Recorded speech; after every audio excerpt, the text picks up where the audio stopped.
Each passing year, there's a growing awareness of severe injuries to athletes when playing contact sports, especially pertaining to head injuries. The IHSA has recently taken another step to address the situation. Charlie Edward takes us inside bill number 5431. An August of choreographed chaos brings bands back together for bells to be rung. The beat of the drums reaches a fervent pace with each passing day, leading up to the athletes taking the field again. But the crescendo we've all grown so accustomed to is becoming softer, as cautiousness toward concussions strings a new chord in the program. What's new for IHSA this year is the education piece. House bill that was passed just in recent legislation period, where now athletic directors, administrators, coaches, both head coaches and assistant coaches, must take basically an online webinar class on concussion education. The intent of the program is to heighten awareness regarding concussion and subconcussive head trauma amongst all high school coaches and all student athletes. With that, another step is taken. Shortened training camps, concussion protocol policies, and now an education system puts into perspective the seriousness of a situation some have just started to recognize, though other schools like Naperville Central have been on the ball for some time. We've been using the impact testing, the pre-testing and then the post-concussion symptom testing, probably for about 15, maybe even a few more years than that. So it's a wonder that it took until the late 2000s for all the worry to set in.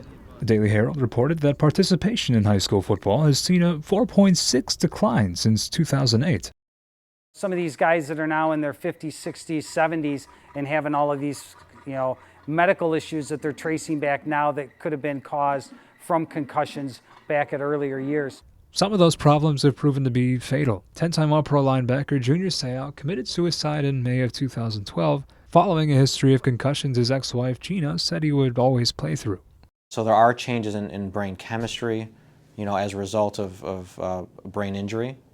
But it can also come from the mere fact that the individual's not able to do what they want to do, or they're not doing it in a way that they're accustomed to. Seau lost himself through years of living up to the culture of sport, playing through the pain. Bennett Academy Athletic Director Gary Goforth played college football at Augustana, and he can attest to that line of thinking. When you felt like coming back in, you'd come back in. That was just the culture, and that's I'm sure a lot of people that are my age that played the sport probably had some type of concussion. But the problem isn't limited to football. The American Journal of Sports Medicine says of nearly 2,000 athletes who reported concussions between 2008 and 2010, 8.2% were girls soccer players, and the reasons why have little to do with violence, but rather technique. How the girls technically head the ball. If you watch a men's game, the men tend to go up with their arms to kind of help protect themselves, whereas the girls oftentimes will go straight up with their arms to their side. Coaching technique is a potent way to reduce the risk of concussions is an idea that the IHSA agrees with. The lack of proper coaching that those players are receiving. Undoubtedly, there are some good lower than high school level coaches, and this is from my experience as a parent, that's not always the case. The youth level coach is more concerned about winning. While technique is part of the issue, almost everything in human nature goes back to what we grew up accustomed to. When I first started and when I played, it was I got my bell rung. Or some type of getting their bell rung. You got your bell rung, you're fine. You get your bell rung, shake it off, and get back in there. You didn't know what long-term damage could come from a number of concussions. There's still a big culture out there that's very old school about head injuries. Shaking a belief so thoroughly ingrained is easier said than done. Bennett Academy volleyball player Aileen Griffin fell right into the culture. Since winning an AAU 16U national championship in Florida, Griffin's once promising playing career has been shelved by repetitive concussions. My first concussion happened while doing sprints at practice. I went down to touch the line, and when I came back up, there was someone coming straight down and I hit right in her shoulder. There, the social stigma set in. I just wanted to shake it off and pretend like, oh, that's no big deal. I'm a strong, tough player. Like, I can get through anything. But looking back on it, I know that I should have stopped when I felt those feelings before. Griffin's year-long recovery has been lengthened by her love of the game and an urge to satisfy teammates and coaches. I definitely think that more knowledge just about like concussions in general could be very beneficial. I kind of just didn't want to really show or say anything that I did have a concussion. That was not like the right thing to do. That ended up just hurting me more in the long run.